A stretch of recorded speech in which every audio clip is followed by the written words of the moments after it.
In today's episode, I interviewed Joe. He is the creator of Success Drip Clues. He's a Silver Rebellion channel member, and he's been with us for a long time. In this episode, Joe and I discuss his project, how Joe found the Silver Rebellion channel and his silver story. So hang out, get comfy, and get ready for this episode. If you would like to support the Silver Rebellion channel, please like, share, and subscribe. We do have some t-shirts on the Threadless t-shirt website, as well as you can find us on Telegram, X, and YouTube. So thank you all for listening in. Enjoy the show. What's kind of the outlook for Success Drip Clues? Yeah, I appreciate the question. I'm thinking a lot about how I can uh, grow myself by helping other people for the sake of helping other people. I mean, first off, I can't bitch about the denigration of society without doing something about it. So early on, I didn't know I was going to start a podcast. I just had a conversation with someone that I had given ideas to multiple times, but they weren't received. And I just thought, I just need to go write this out. I've got to expel this energy from me. So I wrote it out. And then the next night, I had another conversation with a very successful friend of mine. Guy's a surgeon, works with his hands, also spins pencils on a lathe that he custom makes in his garage. And there's like no dust. All the tools are in the right spot. It's just ick. Because I can't be that perfect. But having a conversation with him, he tells me about some things from his past that still hold him up. And I want to respond, but I just decided to listen. So I went home and wrote it. And before long, I've got this idea that a lot of people need these ideas. If you're not intentionally looking to grow yourself or finding your way, to some spiritual source that is going to try to convey some of these ideas, you probably will live a whole life without happening upon them. But maybe the zeitgeist has, created this idea of what success really looks like, and I just think it's the furthest thing from the truth, Nick. I tried to fit my way into that and Mhm. realize, the idea is, you can't take it with you when you die. So what are you doing while you're here? Maybe you should work on the things that you do get to take with you. And uh, growing to the next phase of myself required me to help other people. So that's really where Success Strips Clues was born. And it is a passion. I do see an opportunity to, uh, pursue passion for profit. But right now, I'm really looking to gain traction to see where I can best serve and see if it's a fit. If it aligns with my interest and can help somebody, I'll gladly put my time into it. That's great. Yeah, there's with the successful people around us, just like the story you mentioned, everybody still has something they're looking to work on or develop or strengthen or grow. And oftentimes it's just that desire to continue growing, which can help us and lead us on these paths. So yeah, it's admirable to find growth through helping others. So that's awesome. I got the chance to listen to one of your podcasts. You had that excerpt from Atlas Shrugged. I thought that was great. I've always wanted to read that book. So yeah, so you're gonna have podcasts and posts. I signed up for your newsletter already. Do you what are some other what's the podcast outlook look like? You're gonna do interviews or I've got a bunch of ideas about what we can grow into. I think for right now, it's trying to gain traction on where I can meet people. So, what you listen to, that is a podcast specifically about finance and just career. I've kind of broke it up into a couple of different categories of podcast production so far. It's really about, mindset, philosophy, relationships, and career and finance. And I kind of think about success in terms of not just having one area of life a success. You've probably seen it plenty of times. You've seen, you know, rich men with huge bellies, or you've seen, social butterflies. I think I write there, they don't even have a couch to sleep on when their friends don't answer. Um, I think success is more or less growing yourself in all areas of life so you can win, mentally, emotionally, spiritually, relationally, financially, physically. When you can do, when you can win in all areas, that's success to me. And I'd like to get more people on that plan, because if you're not building your financial success today because you have other areas of your person, whether it's your personality or your self-talk or just your skill set, uh, you might give up thinking that you can't pursue success in other areas, but by pursuing success relationally or mentally or emotionally, you might get yourself in shape to grow yourself successfully. So I think there's a lot of opportunity for conversation with people um, who are not only in growth or have grown, but have barriers to growth. And as you have figured out, people like to listen to other people talk and have ideas. I think having conversations about the things that go on in our mind that we don't share with other people can create tremendous examples, both in warning and what to do for people listening. And I think it's greatly needed, particularly today. Yeah, I think you're right. People need to share their stories with each other. A lot of times people get together and they might be friends and through events and different activities, but it's always you always grow closer with sharing parts of your story. Everybody has certain strengths and like you said, different barriers. And so if we can get together and share different strengths, we can help balance each other out. So I really like that. Yeah, thanks a lot, Nick. I appreciate that. And the whole idea of success drips clues means it's available to us all. None of us are excluded from getting a ticket to the ride. It's just whether we're going to discern, synthesize, and apply ourselves, to grow. And if we are, I mean, let's build a community of people that are interested in doing that. Kind of like people trying to preserve their purchasing power. So yeah, I wanted to ask you kind of, how'd you find your way to Silver Rebellion? You've been part of the chat for a while and part of the community. It's much like a text back and forth. There's nuances lost and everybody forgets that there are real people behind those screen names. So yeah, what brought you to Silver Rebellion? Yeah, it's a great question. And I think you hit it on the head. There's people behind the text. And I think that was what was alluring to me.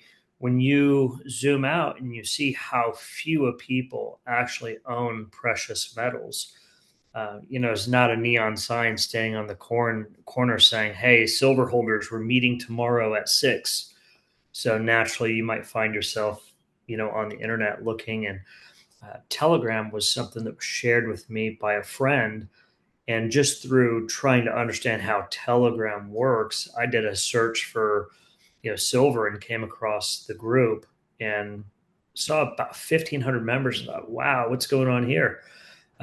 Joined, saw all kinds of conversation, met some great people, some people that recognize patterns and things that are somewhat out of the ordinary, as opposed to those that just go along to get along. And, I've been participating ever since. That was probably about 3 years ago. Wow, time has flown, especially with, like you said, the last 3 to 5 years in the silver market. We had some good ups, lots of sideways action, but overall, I think, as stackers, I'm sure we're both happy with where things are now. So, what's kind of your stacker story? Have you always been into precious metals? Is it your main investment? Just like a lot of stackers want us, in the community, it's kind of an expectation that a lot of our investment is in silver or gold, and I'm sure it is. But how about you? What's your story? How'd you get into it? I think it all depends on what you know and your philosophy, and some of that takes some work to get to. But my story is pretty straightforward. I think I was a young kid, and my grandmother wanted to go to Arizona Charlie's in Las Vegas, and um, hearing all the coins hit the tin at the slot machine made a sound that still rattles in my mind. But she explained to me there was silver in those, coins versus, other money. And that was probably my first understanding of silver. Didn't really manifest in my consciousness at that time, but later on, I ended up getting a job at a credit card factoring loan company out of, uh, I'll say college. I didn't graduate, but I went to college for a short time. And I was doing credit card factoring loan sales, and it was next door to a gold company that sold, high margin numismatic and proof coins. And I didn't really know a whole lot about the industry, but I ended up learning. I got going selling precious metals, and by selling them, I thought, maybe I should own them. So I think my first purchase, I bought the wrong product for me, but I didn't know it at the time. I picked up some, high margin Morgan silver dollars, and uh, I didn't need the nice new shiny, but I just wondered why I paid so much more over spot price for them. And just through a little time, I set a goal for myself. I had heard 500 ounces of silver traded for the median family price home, multiple times in the last couple hundred years. And I thought, hey, what a way to get a home if I, just buy 500 silver coins and trade them for a home. I mean, it's going to be much easier than trying to buy a home. Well, over time, I dove in a little deeper. I learned a little more, and uh, without suggesting I have a little or a lot, I will just say I think my investment philosophy is simple. I'm a young enough guy. I've got timeline. I don't have to, have everything go my way today because I won't have more time tomorrow. Um, so the idea is simply load up on undervalued assets, hold on to them till they're overvalued, and then find the next undervalued asset. You do that a couple of times, and you don't really have to think about money anymore. So silver is that opportunity for me, and I think for a lot of other people. We just happen to be born into a time where uh, maybe the matrix is breaking, and as a benefit to that breaking, you can play like the winners play, or you can join the losers. And I just think people holding precious metals are absolutely without reservation going to be big net winners. Yeah, I agree with you. It does feel like stumbling onto the silver story is like it's we're early. It seems like a secret. Once you do your due diligence, it just makes logical sense. And so, even though the price doesn't reflect our how we value and perceive silver based on the due diligence and what we know from researching the market, it's just like a matter of time. So I'm with you. I think just stacking now and just holding on is really going to pay off in the future. But yeah, I think what you mentioned earlier with the slabbed coins, I think a lot of stackers get into that right away, and maybe purchase, like I did the same thing. I purchased some, just they were brilliant uncirculated American Silver Eagles, but they were slabbed MS-70, and really they just didn't hold their value what that coin is and it being slabbed like that. The silver stacker community, precious metal stackers, that whole emphasis is on stacking weight, right? So I think that really delineates the difference between stackers and coin collectors. Sometimes people are both, but yeah, really stackers are going for that bullion. Yeah, well, you had mentioned earlier, we've been pretty happy over the last couple of years, and just to be completely candid, I don't actually follow the silver price anymore because of what we believe we understand. Um, when you have your weight in more units versus the premium in a couple of pretty coins, you don't really follow price as much. Um, I think having your silver spread over multiple units and just allowing that silver to grow, it's a pretty much set and forget kind of a thing, particularly when you understand how manipulated it is. But for new stackers or new coin collectors, it's pretty interesting when you watch the media and how many gold companies are advertising.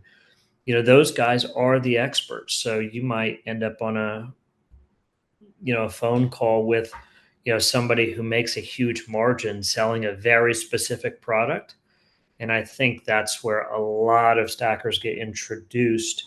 um, if you can avoid that, I think one of the best questions that people can ask is, whatever they are buying today, is if they had one of those in their hands and wanted to sell it today, what could they get for it? And if most people knew that before they ever made a purchase, they would likely not buy something slabbed or a collectible, for the fact that when you buy something slabbed or a collectible, you're typically getting a common date coin. You're not getting something with true numismatic value. And if you did, you're buying something that someone else cannot buy, which typically means there's a lot of money that is set aside for something like that. I think the 1907 ultra high relief double eagle that sold for $7 million is an example. You're not going to call up to the advertiser, on television or on YouTube and get that coin sent to you for the 30 or 45% premium sent over. Uh, Likely, you're going to get a common date coin that if you turn around and you try to sell in the same day, your jaw falls out of your mouth and you say, "Oh my gosh, what did I do?" Particularly if you bought a lot of them. So for the comment you made about, you know, collecting weight, I think that is really the opportunity. And for me, the simplest coins that people can own and not go wrong with are just American gold, eagles, buffaloes, and American silver eagles. Some will look at those silver eagles and say, "Hey, those premiums are pretty high compared to like a maple or a round." And I think that is true. Eagles do have higher premiums than any other bullion product that you can buy. Looking into why that is, you know, selling it, you, you don't have to think about it um, when you buy it typically, but you should. Selling a silver eagle is where you recapture that premium. And I could rant on this for a while, Nick. Yeah, I totally agree with you. I like purchasing the U.S. Mint Silver Eagles, and then the gold products are amazing as well. I wonder what percentage of stackers only purchase though. I think it's important, as a stacker, go in as a seller. You want to, the most local coin shops who are going to be your main buyers for these investments and coins, they're gonna want to haggle you. You got to go in ready to kind of negotiate lightly. And so I think it's good practice, be a buyer, be a stacker. But I'm just wondering what percentage have never sold anything, because you do, it's valuable knowledge to be on that selling side. That way, especially if you need to get ready for, a revaluation or a major price increase. Yeah, or even just a life event. But typically, when you're going in to see the guy on the other side of the counter, he knows much more than you can consider. He's forgotten more than you have figured out. And they have cost and desire, just like all of us. When it comes to living their life and running a business. So typically, buy low, sell high is good business advice. Usually, the coin guys know that very, very well. So, not getting yourself wrapped up in products that take you know, tremendous learning curve. Like I'm really not a coin guy. I don't get into the numismatics. I'm sure I could learn it, uh, but I wouldn't want to stay up all night and try to figure out what's worth what and what is just Fugazi. I think with a bullion coin, it's really safe for people who don't necessarily want to become a monetary policy expert or a coin collector, but they just want to preserve their purchasing power, set it aside, and then as they need it, whether it's a circumstance that they've got to come up with some cash, or it is one of those uh, golden parachute events, currency exchange, or um, maybe the 400 contracts for every physical ounce of silver, and that's actually by a thousand ounces per contract. Maybe those no longer convolute the market, and we get the real price of silver. Knowing what comes next is a smart strategy. Yeah, and I think all silver stackers kind of have hit that little nugget of information at some point. And we all try to wrap our minds around that 400 to 1 paper contract ratio for silver. And it seems absurd for me that that can exist. But I think we're all like holding that. That's like one of our aces in the pocket, right? Like, you know, somehow they can trade 1 to 2 years, even 3 years worth of silver production in the futures market with paper contracts. And it seems criminal. I don't know, but it's going on. Are there any other kind of, how do you feel like about that? And how do you feel about like the gold to silver ratio right now? The collusion in the silver market, I believe, is criminal. Um, but I think it's only a byproduct of us actually believing that currency is real wealth, the greatest lie we've ever been convinced of. And how they do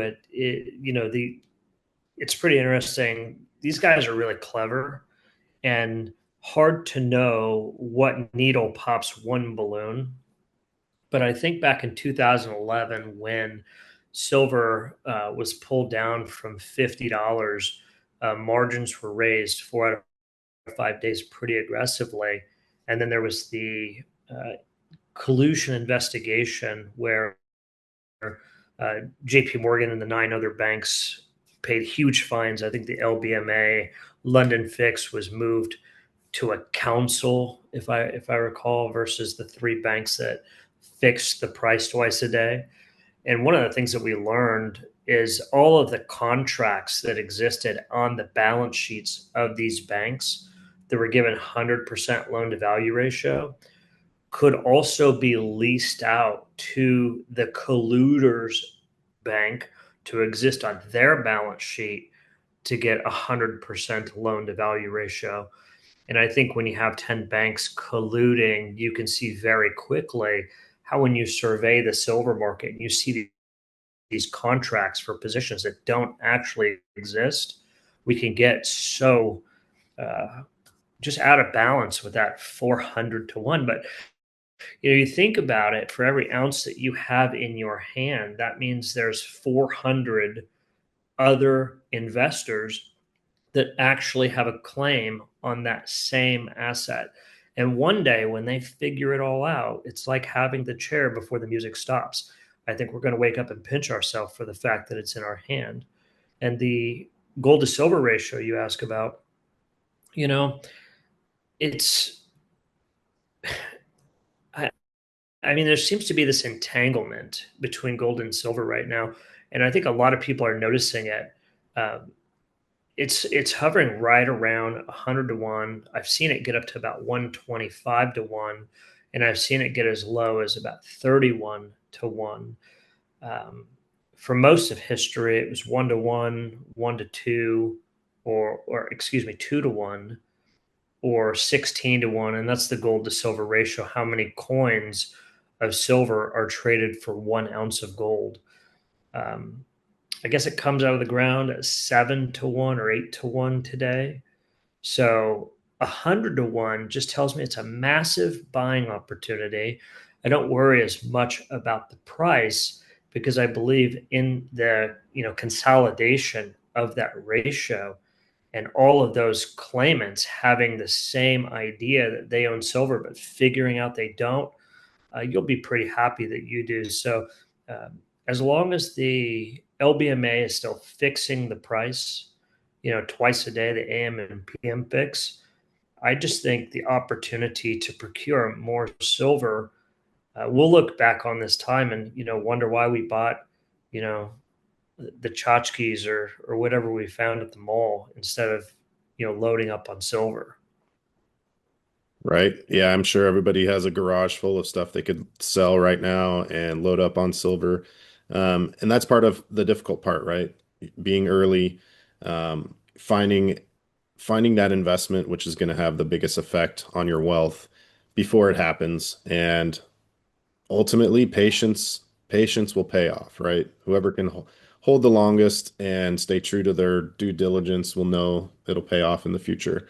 Um, yeah, the I agree with about the gold to silver ratio. It's just been hovering at about 100 to 1. It's like a clean and easy mathematical process at the moment. So yeah, the gold to silver ratio, it's always something all stackers track, and it's that clean 100 to 1 right now. Another nugget ace in our pocket, I think, is that mining ratio, which you mentioned, 7 to 1. And to me, that's just a built-in value increase right there. So hopefully, that gold to silver ratio narrows and the value of silver climbs relative to gold. And I think that's kind of one of those indicators we know we're off to the races. Yeah, well, and you don't have to go too far and wide to hear the idea that a broken clock is right at least twice a day. So even if we're the dumbest guys on the planet, but just have great desire and ambition with iron stomachs, I think eventually we'll be right. I just think if you've bought a ticket to the ride and you've been waiting in line for quite some time, you can be wary. There's no question. Our preference for how things work out is not typically based in reality. Um, I just think what we're gaining for getting access early is the opportunity to talk about this 100 to 1, gold to silver ratio. Because a lot of times, big investment follows trends. So it's when the metal is already rising before people are diving in.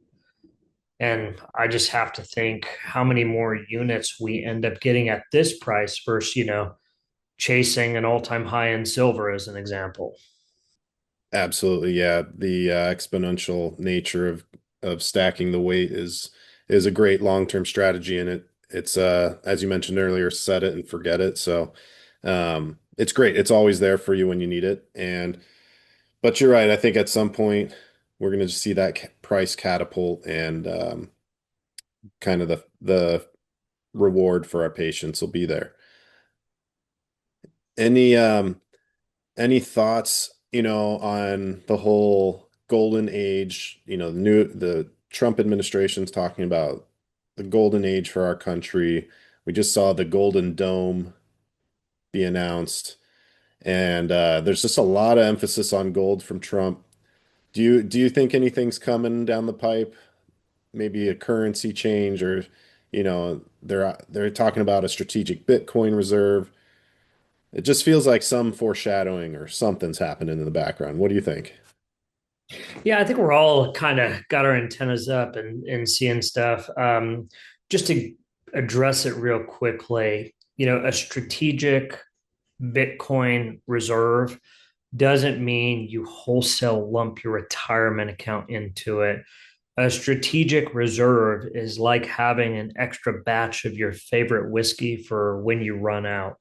It's not making sure that's the only drink in your fridge. So, um, yeah, it seems like, the hegemonic, US reserve currency on a national level, we've defaulted and fleeced foreign investors for, gosh, 75 years, almost, coming up on 100 years. And I think deeply about this. I don't think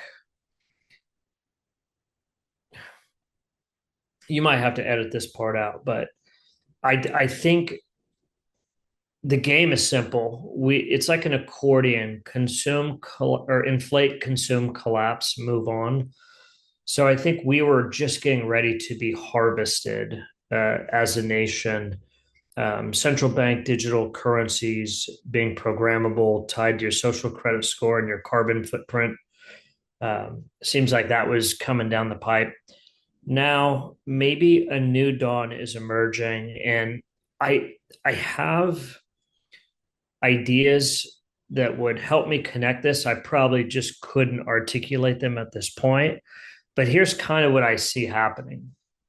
I think the world is moving to a ubiquitous and sovereign global currency. I think it's gold. I think all of the debt finance consumption, the corruption through central banking, I think that has to be unwound, and we have to be disciplined in, monetary policy.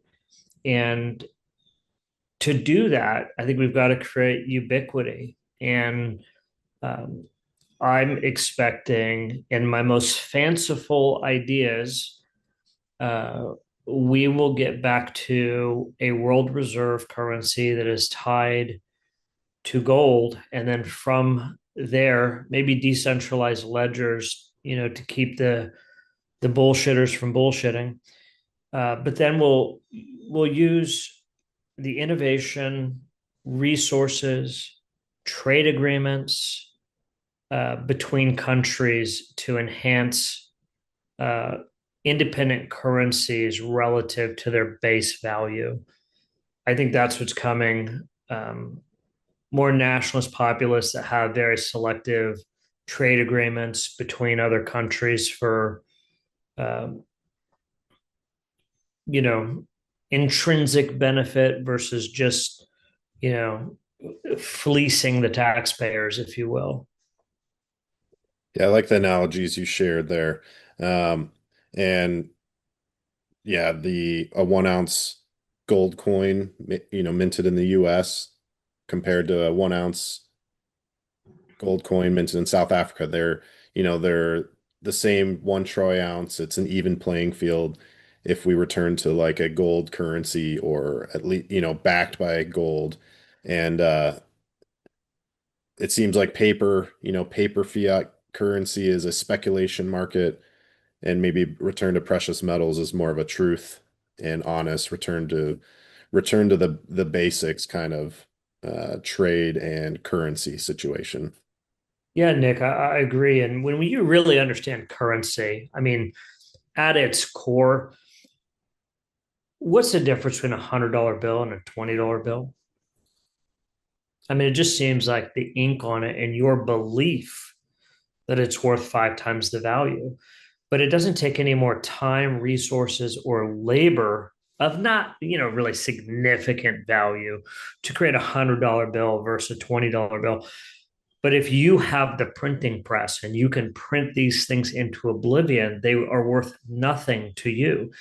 But if you use them to pay your taxes, your debts, your grocery bill, your, Xbox gaming account bill, whatever it is, well, you might trade your whole life working for these things. And I think if we understand usury and making something that is worth nothing a value to those enslaved by it, you know, via interest, yeah, currency is pretty evil.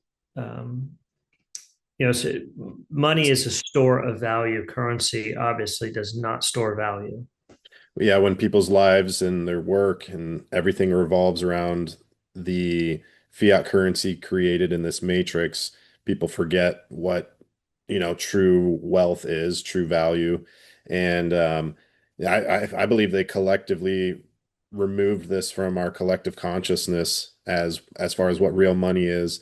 And it took 100 years. They banned it, then they revalued it, and then they removed it completely from the circulation and currency in, 1965 with the last of the US quarter and dime.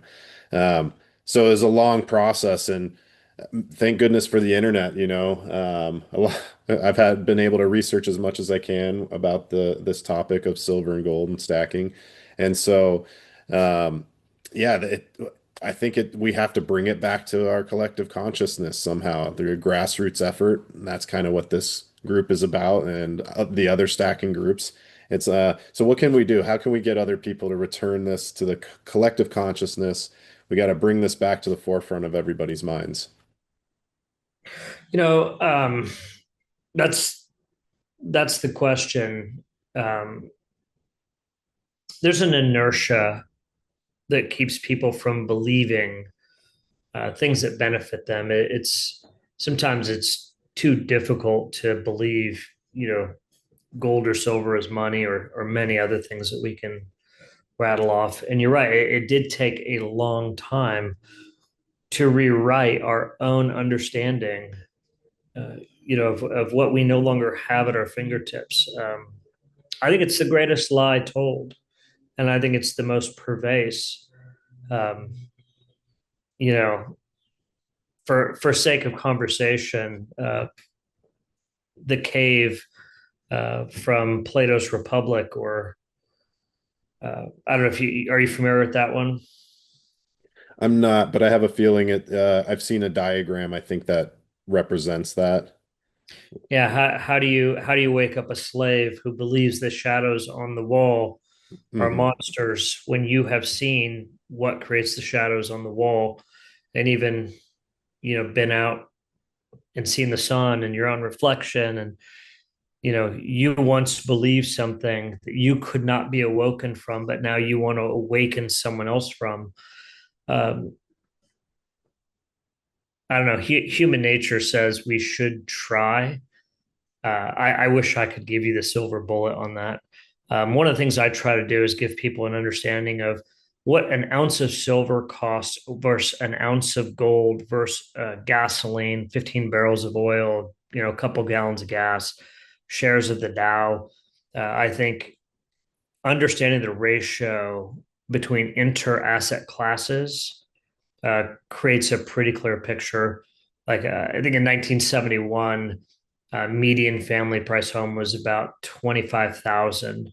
So a nice home, call it 30,000. That was 871 ounces of gold.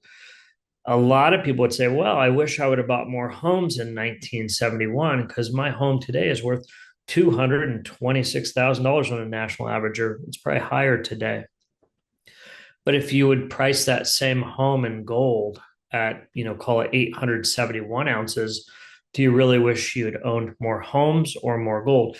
Those kind of things tell a clear picture, but you can cherry pick data, uh, you know, in between points and tell a story with just about anything.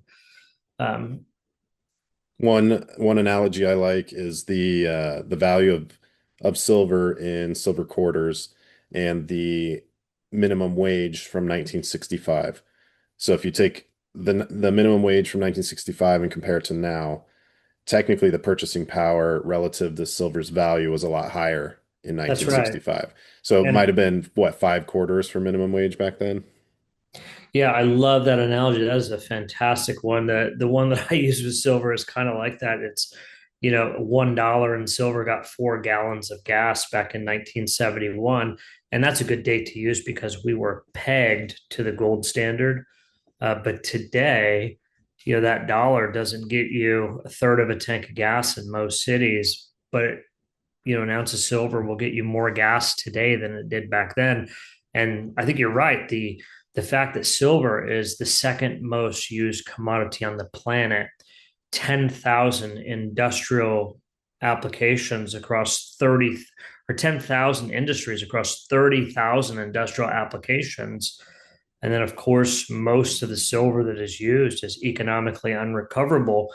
For all those cell phones that you threw away have, a modicum of silver as solder points. So, yeah, it seems to be growing in value over time, although our current price discovery doesn't suggest so.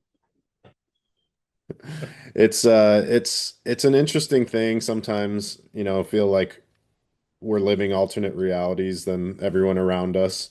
We're like holding on to some silver coin. I got 4 ounces in my hand right now, just as we're talking, and it's like, oh, I know this. It's gonna happen, but the reality around us hasn't caught up yet.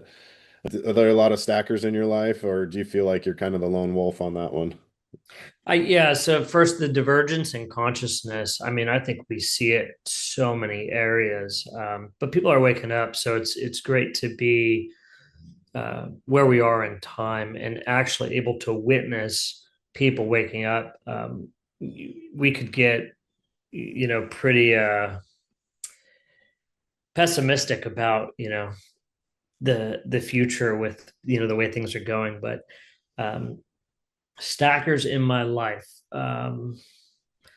It's an interesting question. I know a lot of people that own precious metals. People in my life over time have started to realize what I've been trying to communicate for a long time. Um, it's kind of happened slowly, and I kind of go out of my way to try to help people understand some ideas, at least in my younger years. So maybe I get a little more reciprocation when someone sees a pattern that they did not see before, and they want to talk about it. So um, yeah, what can I tell you?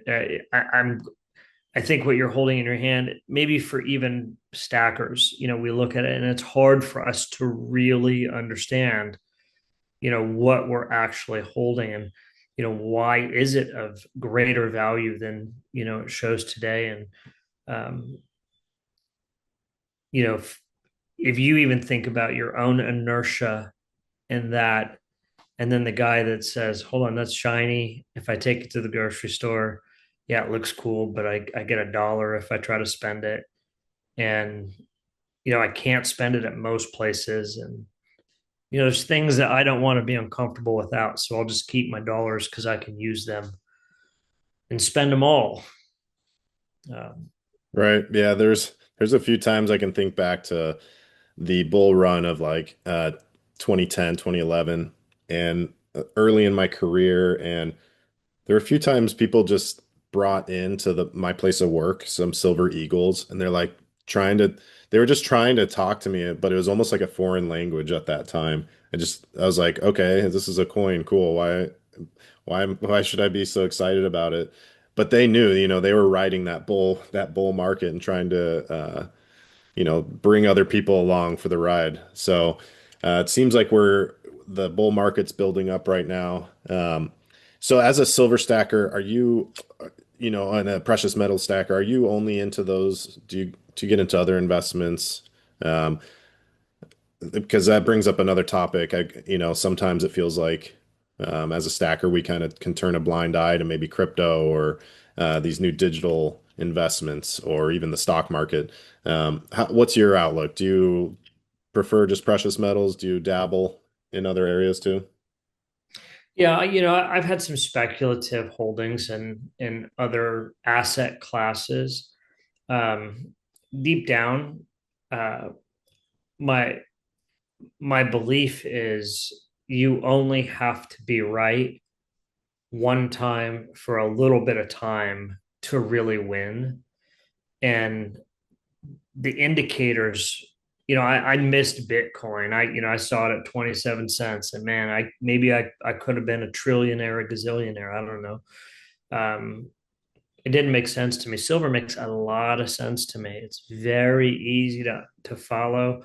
The only things that I really think upset us really winning is if we learn how to pull some of the underwater discoveries out of the earth, or we start asteroid farming. And I'm not saying we won't do either, but between now and then we're going to use a lot more silver than is coming out of the ground, and that can't, what cannot persist will not.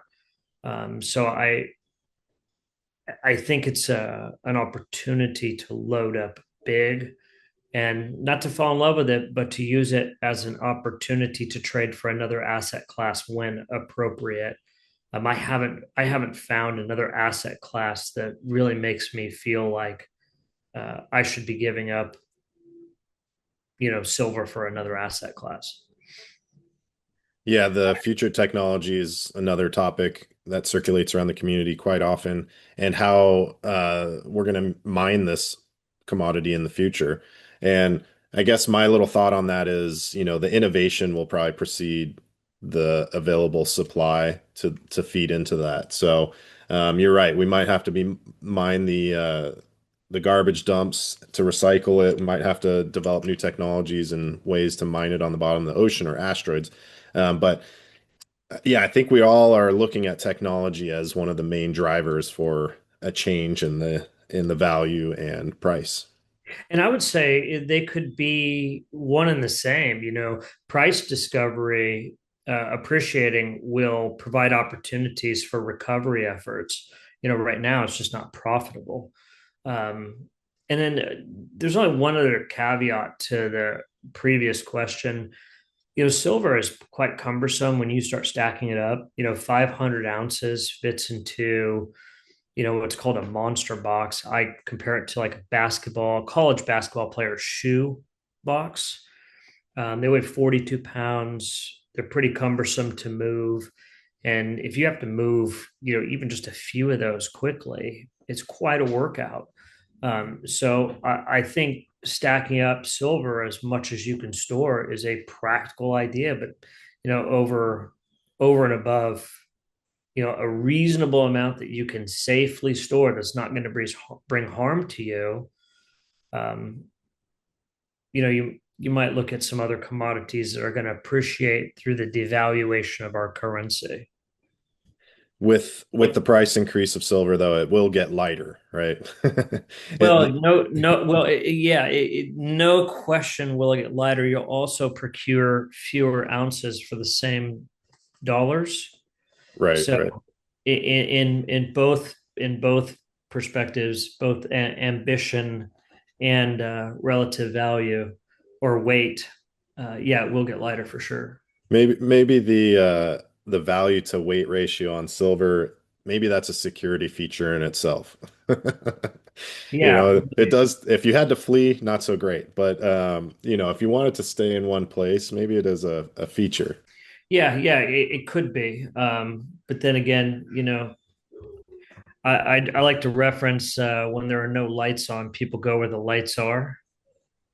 True. So 56 currency exchanges in the last 100 years. When you understand what silver ends up procuring, um, I'm concerned people will think that the polite society that America is would allow you to, use that feature of heavy silver as a reason not to try to take it. But I'm not, I'm not too convinced that's how it would really go. So we talked about like the matrix and how we're all in this and working for this fiat currency. Um, I feel like for a lot of people in the country, it still will have to hit the news, right? It's going to hit the news cycle for something. Do you see a kind of a FOMO moment that people will just dive in? Because there's really only, what, 2% of investors thinking about silver right now? I mean, and that number is probably ambitious. It's probably less than that. But I think absolutely, I think that's part of the stages of mania is when there's general awareness. And that's why I don't think we should fall in love necessarily with the asset. I mean, it could be something that you never sell and you leverage just depending on how it goes. But I think there's always going to be an overvalued asset and an undervalued asset. And what makes the asset undervalued is awareness. And once that awareness, becomes part of the zeitgeist, it's no longer undervalued. Yeah, I think that's absolutely going to happen in silver, just as it has in many other asset classes. It's kind of a pattern. Yeah, that's the kind of climax of the silver story we're waiting for, right? I think it'll be a lot of fun. We'll all have to celebrate. Maybe we'll get together and have like a Silver Rebellion party in Las Vegas. Because all of us will be up in the green. And yeah. So how can people reach out to you? What is the best way to interact with you? Are you looking to do consulting? Are you going to be making your newsletter and podcast? Um, do you want people to be able to get a hold of you in any way? Yeah, Nick, thanks a lot. I'm glad to answer questions, be of any help that I can provide. You can catch me on X at Success Drips, or you can email me at successdripsclues@gmail.com. Um, Nice. And what's the kind of your podcast schedule? Are you doing weekly? Are you looking to do videos as well? Yeah, eventually I'd like to do videos. Right now, I'm dropping a new episode every Friday, trying to stay ahead of schedule. But I'm not a social media guy and I'm not a tech guy, so I could use help in social media marketing and video. Eventually, I plan to do more than I am today, but right now I'm just getting my feet wet. So in my career, I have a job, a construction technology job. We do some social media things. And the number one thing I tell people is, build a community because all the social media will come with that, right? And then you'll with your community, they'll help build it for you. So I'm happy to be in your community, happy that you're in mine. Let's grow our communities together. When you post, I can repost it on X, things like that. We can share it in the Telegram chat. And that's what it's all about. It's like a high level networking thing, creating friends and it's been really great talking to you today, Joe. Any final words for our silver stackers out there, Silver Rebellion? Yeah, I just want to say thanks for having me. I really appreciate you, your effort, what you're trying to do. I think you'll be rewarded for it, just in good favor. And I'll definitely be leaning on you for some more advice in that regard. For the stacker community, try not to be wary. There's something coming that you couldn't predict, but you bet on, and it's going to be better than you guess. And by the time that comes to fruition, you're only going to wish you had more. So try not to be wary, enjoy the process, recognize that your preference for how things work out exists only in your mind, not in reality, and know there's a bigger plan at play. And I do believe the best is yet to come. That's great. Thank you so much, Joe. Pleasure speaking with you today. Let's get back together. Let's do another one of these. I'd be happy to join your podcast anytime. If I can get on there, we'll discuss different topics. Let's keep the conversation going. I'll be on X as well and in the Telegram chat. So thank you so much, and we'll catch you on the next one. Hey, thank you, Nick. I look forward to it. Have a great rest of your day. God bless you, my friend.